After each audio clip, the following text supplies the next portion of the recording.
Tem gente que diz que consegue ouvir cores e sentir o gosto das palavras. A sinestesia é uma figura de linguagem que normalmente a gente estuda para a prova ou para o Enem. Mas será que ela existe no mundo real?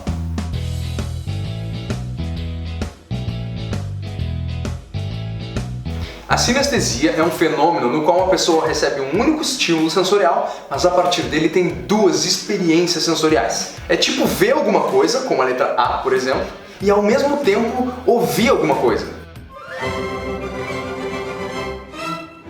Essa é uma habilidade fantástica e muito intrigante que alguns cérebros têm.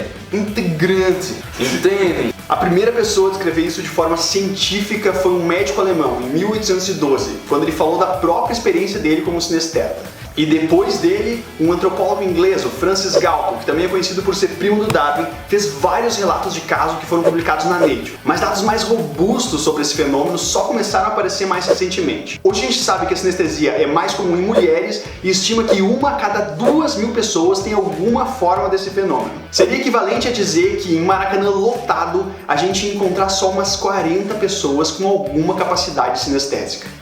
A gente diz um tipo de sinestesia porque na verdade são muitos. Teoricamente, qualquer sentido, como enxergar, ouvir ou cheirar alguma coisa, pode se relacionar com um outro sentido de uma maneira bem específica. O tipo mais frequente que a gente encontra é a sinestesia grafema-cor. Grafema é um termo mais abrangente, mas pode ser entendido pra gente como uma letra ou um número. Nesse tipo de sinestesia, a pessoa enxerga uma letra específica com uma cor específica. No exemplo daquele médico alemão, o 4 era sempre amarelo, o 5 era vermelho e o número 6 era sempre azul. Mais ou menos 70% dos sinestetas têm esse tipo de sinestesia. Mas como a gente disse, tem vários tipos.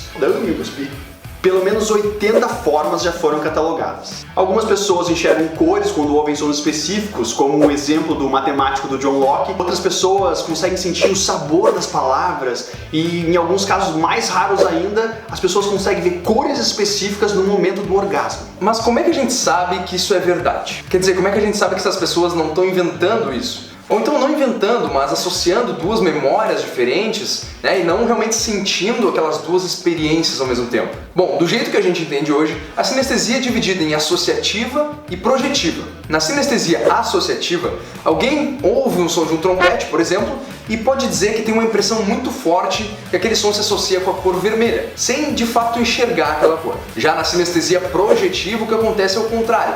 Quando ouve aquele som, a pessoa enxerga a cor vermelha, no exemplo do trompete. É como se ela estivesse de verdade vendo aquele som. Bom, na verdade a gente tem bons motivos para acreditar que esse é um fenômeno real, e não uma coisa da cabeça dessas pessoas. Se bem que é uma coisa e tá na cabeça, né? Então, bom, bora lá.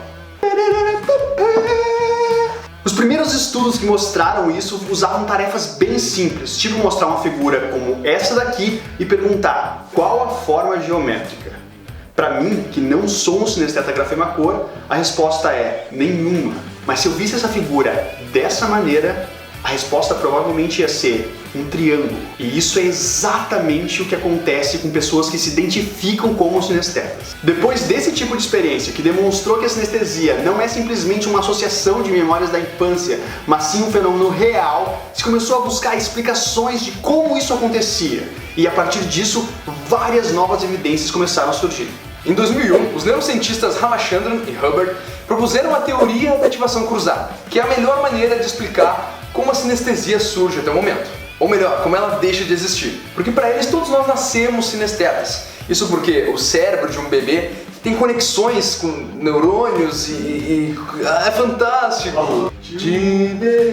As conexões do cérebro de um bebê são muitas, com muitos neurônios diferentes. Mas conforme o neurodesenvolvimento acontece, elas vão sendo limpadas ou podadas. Esse é um fenômeno já bem conhecido, chamado de pruning, ou poda sináptica. E a gente já comentou um pouco sobre ele no nosso vídeo do mito dos 10%. Vamos deixar aqui embaixo na descrição para quem quiser revisar depois. Bom, de fato o que eles acreditam é que essa poda, que é um evento normal, aconteceria de forma incompleta nos sinestetas. E isso ia causar então com que partes muito próximas do cérebro deles continuassem muito conectadas ainda na vida adulta. No exemplo da sinestesia grafema-cor, que é a mais estudada por ser a mais comum, essa mágica, vamos dizer assim, acontece no giro fusiforme, que é uma parte de cérebro ali entre o lobo temporal e o lobo occipital. Dentro do giro fusiforme, a área V4, que é responsável pelo processamento de cores, estaria mais ligada à área VWFA, que é responsável pelo processamento de letras. Essa hipótese é simples, plausível e com grande potencial de explicação, o máximo de elegância em termos científicos, mas não ia valer de nada se não fosse colocada à prova. É por isso que em 2005 os próprios autores da teoria fizeram um estudo demonstrando que a área V4 de sinestetas fica mais ativada do que a de não sinestetas quando eles são estimulados com letras e números. Mas aí como se chama? Tractografia? Não. Tractografia.